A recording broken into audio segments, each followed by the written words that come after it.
Renungan Pagi, Christ Triumphant atau Kristus yang Menang oleh Ellen G. White, 5 Oktober 2025. Mari kita berdoa. Bapa kami yang di sorga, Allah pencipta langit dan bumi, laut dan segala isinya, Allah yang maha besar, maha kuasa, sumber segalanya, yang kami sembah selalu melalui anak-Mu yang tunggal, Yesus Kristus. Terpujilah Yesus, anak Allah yang maha tinggi, yang adalah pencipta dan penyempurna iman kami. Pada pagi hari ini kami bersyukur boleh bangun dan berbakti, dan sebagaimana membaca dan mendengarkan nasihat firman-Mu, kiranya kami pun menjadi saksi-Mu yang benar, ya Yesus. Beserta kami sepanjang perbaktian ini, kehendak-Mu yang jadi. Ampun kami akan dosa dan salah, karena kami berdoa hanya dalam nama Anak Allah yang tunggal, Yesus Kristus, yang adalah Tuhan dan Juru Selamat kami. Amin. Renungan hari ini akan dibacakan oleh Saudari Ellen Simamora. Kepada Saudari Ellen, kami persilahkan. Selamat pagi saudara-saudara yang kekasih dalam Yesus Kristus. Bacaan renungan kita pada pagi hari ini, 5 Oktober 2025, berjudul Saksi Para Penjaga Kubur. Ayat inti terdapat dalam Matius 28 ayat 4. Dan penjaga-penjaga itu gentar ketakutan dan menjadi seperti orang-orang mati.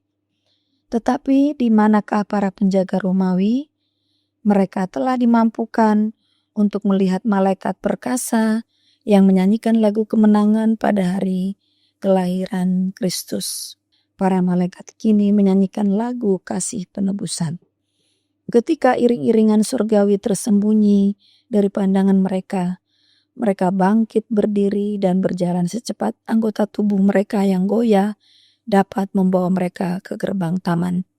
Saat mereka naik terhuyung-huyung seperti orang buta atau mabuk, wajah mereka pucat seperti orang mati.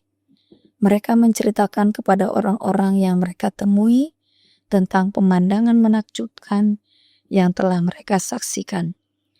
Para utusan segera mendahului mereka kepada para imam, kepala, dan penguasa, menceritakan sebaik mungkin peristiwa-peristiwa yang telah terjadi.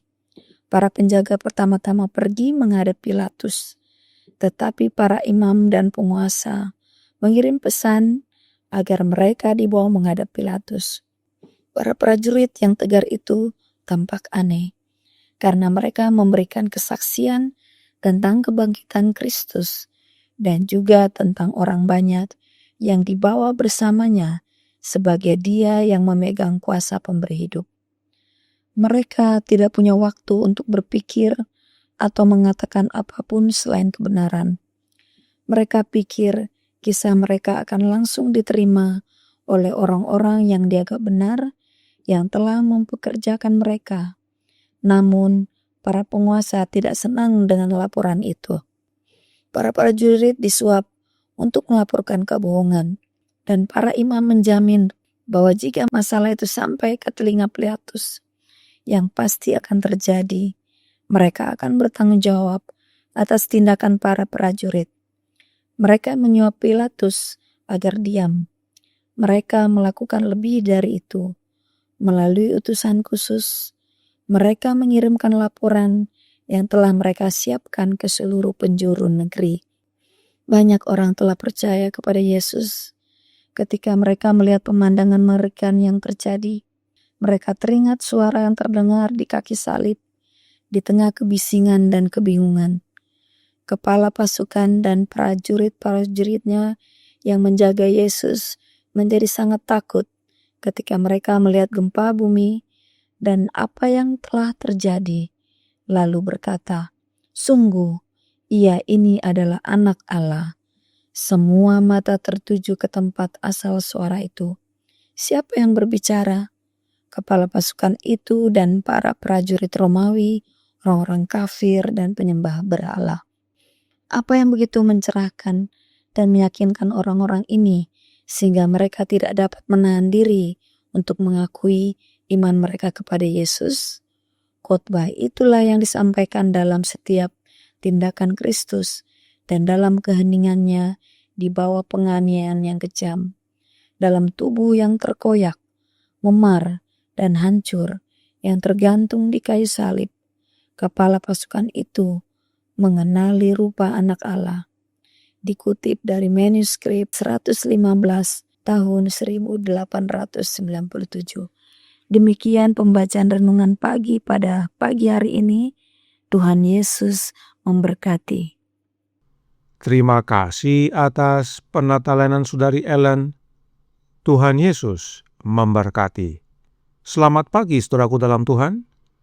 Mengenai tentara Roma, Roh Nubuat berkata dalam The Desire of Ages halaman 780 paragraf 2. Pada saat kematian Yesus, para prajurit melihat bumi diselimuti kegelapan di tengah hari. Tetapi pada saat kebangkitan, mereka melihat terangnya cahaya para malaikat menerangi malam dan mendengar para penghuni sorga bernyanyi dengan penuh sukacita dan kemenangan. Engkau telah mengalahkan setan dan kuasa kegelapan. Engkau telah menelan kematian dalam kemenangan. Pemandangan kontras dilihat oleh prajurit Roma. Maut digambarkan oleh kegelapan dan hidup digambarkan oleh terang. Itulah yang terjadi. Meski di dunia ada terang, yaitu terang tengah hari, tetapi saat Yesus mati menjadi gelap. Dan meski gelap malam hari, namun menjadi terang benderang oleh karena Yesus bangkit. Ini semua disaksikan oleh prajurit Roma. Dan tidak hanya itu, dalam paragraf 3 dikatakan, Kristus keluar dari kubur dalam keadaan mulia, dan para penjaga Romawi memandangnya. Mata mereka terpaku pada wajahnya yang baru saja mereka ejek dan cemooh. Dalam diri yang mulia ini, mereka memandang tahanan yang telah mereka lihat di ruang pengadilan, orang yang untuknya mereka telah menganyam mahkota duri. Para prajurit melihat inilah dia yang berdiri teguh di hadapan Pilatus dan Herodes. Mereka melihat inilah dia yang tubuhnya terkoyak oleh cambukan yang kejam. Mereka melihat inilah dia yang terpaku di kayu salib. Mereka melihat inilah dia yang dibaringkan di makam Yusuf yang baru. Semuanya teringat kembali oleh para prajurit saat melihat Yesus keluar dari kubur. Oleh sebab itu, saat melihat para malaikat dan juru selamat yang dimuliakan, para pengawal Romawi itu pingsan dan menjadi seperti orang mati. Namun renungan hari ini berkata dalam Christ Triumphant halaman 285 paragraf 3. Ketika iring-iringan sorgawi tersembunyi dari pandangan mereka bangkit berdiri dan berjalan secepat anggota tubuh mereka yang goyah dapat membawa mereka ke gerbang taman. Saat mereka naik, terhuyung-huyung seperti orang buta atau mabuk, wajah mereka pucat seperti orang mati. Mereka menceritakan kepada orang-orang yang mereka temui tentang pemandangan menakjubkan yang telah mereka saksikan. Saksi hidup akan kebangkitan Yesus bukanlah para murid, bukanlah umat-umat Allah, tetapi prajurit Roma yang disebut kafir sebab menyembah berhala. Mengapa demikian? Karena itu adalah gambaran kecil akan apa yang akan terjadi nanti. Roh Nubuat berkata dalam The Spirit of Prophecy, volume 3, halaman 193, paragraf 3. Jika para prajurit di kubur itu begitu dipenuhi rasa takut saat melihat seorang malaikat berselubungkan cahaya dan kekuatan sorgawi, sehingga mereka jatuh ke tanah seperti orang mati, bagaimanakah para musuhnya, yaitu musuhnya Yesus, akan berdiri di hadapan anak Allah ketika ia datang dalam kekuasaan dan kemuliaan besar, disertai oleh 10.000 kali 10.000 dan ribuan kali ribuan malaikat dari pelataran sorga? Sekarang, apakah para prajurit hanya menyaksikan? Oh tidak, mereka pergi ke kota untuk kabarkan peristiwa dahsyat tersebut, sehingga akhirnya mereka dipanggil menghadap imam besar. Saat ditanya apa yang terjadi, berikut kesaksian mereka. Di sana mereka diinterogasi dengan ketat.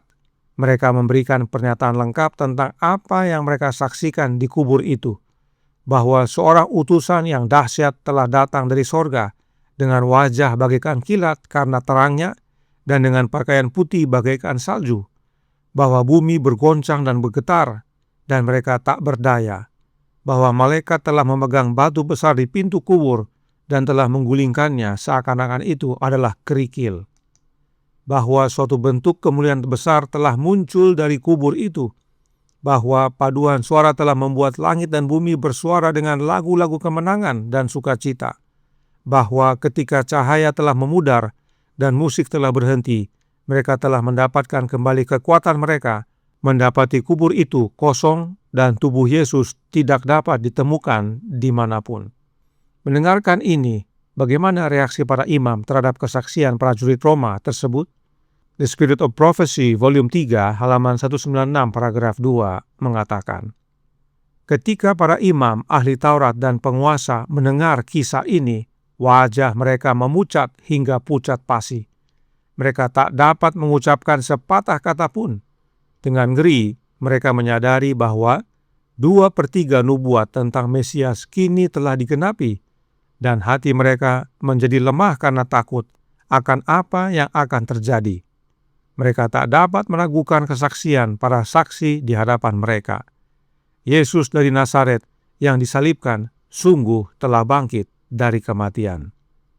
Para imam, ahli Taurat, dan penguasa Yahudi mengakui bahwa kesaksian prajurit Roma yang menjaga kubur adalah benar. Tidak heran akhirnya mereka menyuap para prajurit agar menceritakan kebohongan. Kebenaran boleh saja ditutupi atau dikesampingkan, tetapi kebenaran tidak dapat dihilangkan. Kebenaran selalu menang, nyata, apapun kondisinya. Sekarang, bagaimana dengan kita? Apa kesaksian kita tentang kebangkitan Yesus? Kesaksian kita bukan lagi seperti prajurit Roma, tetapi sebagaimana Petrus sampaikan dalam Kisah 2 ayat 32 dan 33. Yesus inilah yang dibangkitkan Allah, dan tentang hal itu kami semua adalah saksi. Dan sesudah ia ditinggikan oleh tangan kanan Allah dan menerima Roh Kudus yang dijanjikan itu, maka dicurahkannya apa yang kamu lihat dan dengar di sini. Petrus dan murid-murid lainnya adalah saksi akan kebangkitan Yesus, yaitu pada waktu Yesus bertemu dengan mereka di ruangan atas, serta dengan mereka menerima kecurahan Roh Kudus pada hari Pentakosta. Sebab Roh Kudus yang dicurahkan sesudah Yesus bangkit kembali ke sorga dan ditinggikan oleh Bapa, yaitu dimuliakan dengan cara diurapi dengan minyak untuk menjadi imam besar kita, sebagaimana Ibrani 1 ayat 8 dan 9. Inilah kesaksian kita, bahwa Yesus telah bangkit, bahwa Roh-Nya yang kudus berkuasa dalam hati kita, mengubahkan kita dan memindahkan kita dari kegelapan kepada terang-Nya yang ajaib. Oleh kehidupan kita di dalam Yesus, menjadi kesaksian bagi dunia bahwa Yesus telah bangkit. Kiranya ini menjadi sukacita dan pembaharuan bagi kita semua. Tuhan memberkati, saya bawa dalam nama Yesus. Amin. Mari kita berdoa. Bapa kami yang di sorga, Allah pencipta langit dan bumi, laut dan segala isinya, Allah yang maha besar, maha kuasa, sumber segalanya, yang kami sembah selalu melalui anak-Mu yang tunggal, Yesus Kristus. Terima kasih atas nasihat indah pada pagi hari ini. Kami pun perlu menjadi saksi-Mu yang benar, khususnya menyaksikan akan kebangkitan-Mu, ya Yesus. Kami bukan seperti prajurit Roma yang menyaksikan langsung apa yang terjadi, tetapi kami dapat menjadi saksi bahwa oleh kebangkitan-Mu, Engkau kembali ke sorga, diurapi dan mencurahkan Roh-Mu, mengubahkan umat-umat Tuhan, dan oleh perubahan hidup itulah nyata bahwa Engkau telah bangkit dan berkuasa dalam hati umat-umat yang percaya.